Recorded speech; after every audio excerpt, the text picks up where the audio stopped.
couple of years ago now, there was a video on YouTube about how Zuko and Korra are more connected characters than Korra and Aang. Even though their avatars, they are completely different, which, you know, people are always different, so it makes sense. But after seeing that video and after being on a podcast episode with the brilliant Avatar Hour podcast, check it out, link in the description box, I had an idea about a character that Korra is a little bit more connected to than Zuko. And the character is Azula. Let me explain.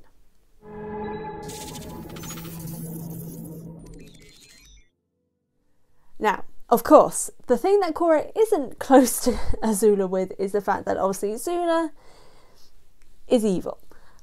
Well, Hello Future Me did a whole video about it. I'll card it up here. It was a really great video, by the way. But yes, other than the fact that Korra is, in a sense, the good guy and Azula is the bad guy, you know, that's basically the one thing that is different about them. But what is similar, and is the thing I want to focus on today, is the fact that the two of them are child prodigies, and how being a child prodigy is what led to, in a sense, their emotional stunts, but also their breakdowns. And of course their breakdowns are very different in general, but I want to dive into how placing this prodigy role on the child is what led to their conflicts, both internal, external, and, you know, personality trait wise, is what leads to them being similar, and also what leads to their stories. So let's dive into that. The first thing about Korra and Azula that is similar is in the sense that they are both characters who are striving for perfection. And it is this striving for perfection that comes from their child prodigy history. Now, Azula in this case is a child who has been shown to be the best of the siblings. She is the one who has excelled in firebending, has excelled in combat knowledge and military history, and, you know, in the eyes of Ozai, is the one who's gaining more of his respect because she is more like him. She receives praise when she does something that Ozai approves of, which gives her this child prodigy elements in both relation to her bending and her personality. Of course, that also leads to her being shunned from her mother and even Iroh, but Ozai is the one with the power, and that is what she's going towards, and that is where she receives her rewards. In the case of Korra, Korra grew up in an encampment where the sole focus for her for 13 years is being the best she can be and continuing to excel. Though her teachers do, you know, talk badly about the fact that she can't, you know, access the spiritual side of her bending, they still pass her on everything. They still see her as an excellent bender. They are training her to be the best avatar.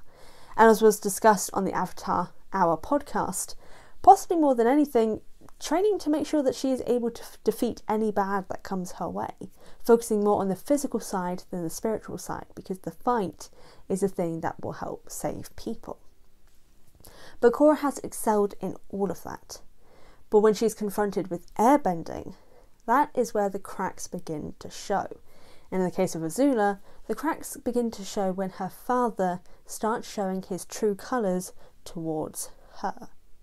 Failure is something that both Azula and Korra cannot and will not allow. Think of the scene with Azula with the one hair out of place. She refuses to not have anything be not perfect. It's pointed out to her, and it is the thing that is almost the showing signs of what will be her undoing later, is this need to have everything be perfect. No hair can be out of place, because if it is, that means Azula is not the perfect prodigy she is meant to be. For Korra, that is the case of when she is learning airbending, she can't do anything. She can't do any of what Tenzin is trying to get her to do. It's not in her style, it's not in the way that she has learned to do things. And the moment she meets this, in a sense, barrier of trying to do bending, the thing that she's always been perfect at, she loses her temper. She destroys the air nomad artifact and, you know, disobeys orders because she is losing control, this sense of grip that she's had on the thing that she's always been perfect at, and she doesn't know how to deal with it. And honestly, this kind of continues throughout the season. Even when she's able to kind of get down the basics of airbending techniques, it takes a lot for her to even be able to do airbending. Even in book 2 later on, she can airbend, but it's in her own style, and she doesn't want to deviate from that because that is what she knows. That is what she's perfect at.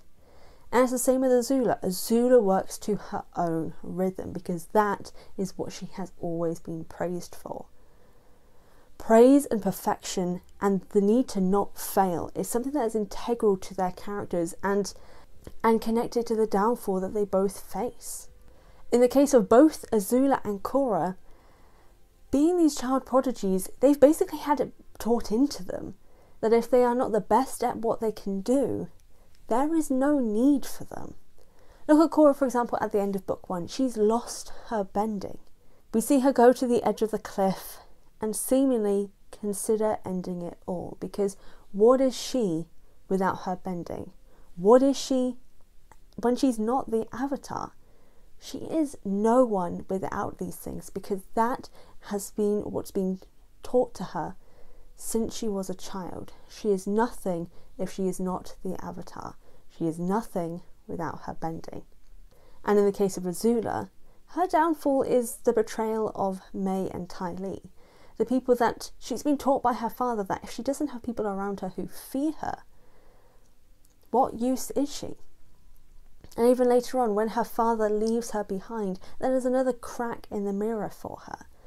Because, as she says, he's treating her like Zuko, as someone who is expendable, as someone who isn't important, considering everything that she has done, everything that she has proven to him, of every hair in place for him. She's still not good enough. And that's what leads to the crack for Azula and the crack for Korra. When the one thing that they are good at, the one thing that they have to offer the world and the people they look up to the most is gone or not cared about anymore, they have nothing left. And it leads to this fallout that comes from them of, in the case of Azula, a literal breakdown. And in the case of Korra, going through this emotional and physical trauma as the time goes on and realising that being the Avatar and being a bender isn't everything that she is. It's the friends around her, it's the family around her, it's all these other things that she needs to be whole. The only differences between the two of them is that Korra was able to find something else. Azula had nothing else. But either way, they are both a symbol of the downfall that child prodigies can go down, because they were both child prodigies and they both suffered because of it. They couldn't fail. But in the end, Korra learned that failure doesn't mean the end. And Azula, well, we know what happened to Azula. What do you think? Do you think Azula and Korra are more character foils, possibly based on, how they were raised in comparison to maybe some other characters? I still believe that Korra and Zuko are very closely connected with their arcs, but there was just something about Azula and Korra's child prodigy elements that just really stood out to me. So I'm intrigued to hear your thoughts, so let me know in the comment section down below. And of course, be sure to go check out the Avatar Hour podcast, because it was a lot of fun talking to them. Their podcast is amazing. So yeah, go check them out. That's going to be linked in the description box as well. Now, what Korra videos would you like to see me do in future? If you've got any ideas, be sure to comment them also. I'm so happy to be getting back into Korra content, so if you've got any ideas, just let me know. I've got a few, but I'm always willing to hear what my audience wants to have. And yeah, of course, as always, thank you so much for tuning in. I truly appreciate it. Check out all my social media in the description box. Buy Echoes of the Past, the short story, and pre-order Home to the Wild, the first novel in the Into the Wild series that's coming out August 20th. As always though, hit the subscribe button, and thank you all so much for watching, and I'll see you all next time.